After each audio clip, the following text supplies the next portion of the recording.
Mga kasimpol, nakakatuwa yung mulberry cuttings na galing ng Nueva Ecija, mga kasimpol. Ito, tumubo na. At ang maganda nito, may bunga siya, mga kasimpol. Ayan, oh.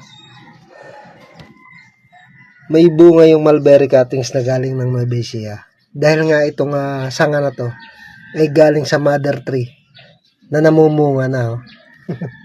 Ang cute, mga kasimpol. Oh. Ito pa yung iba. Yung iba walang bunga. Pero ito may bunga, yung isa na to. Ito yung mga mulberry cuttings na galing sa Nueva Ecija, mga kasimpol. Itatanim ko to sa Kapinpin Mini Farm. Pagka may kapag may supply na ng tubig. Inaayos ko na yung supply ng tubig. Kakausapin ko na yung maglalagay nung hose papunta doon sa kubo. Ito, mga kasimpol. Ito yung mga mulberry cuttings na galing ng Nueva Ecija. Ayan, oh. Tapos yung isa yun, meron din bunga pala yung isa yun. Yan, mga kasimpol. Oh. May bunga rin yan. Nakakatuwa, mga kasimpol. Excited na akong ilipat sa Kapinpin Mini Farm, mga kasimpol. Ayan, oh.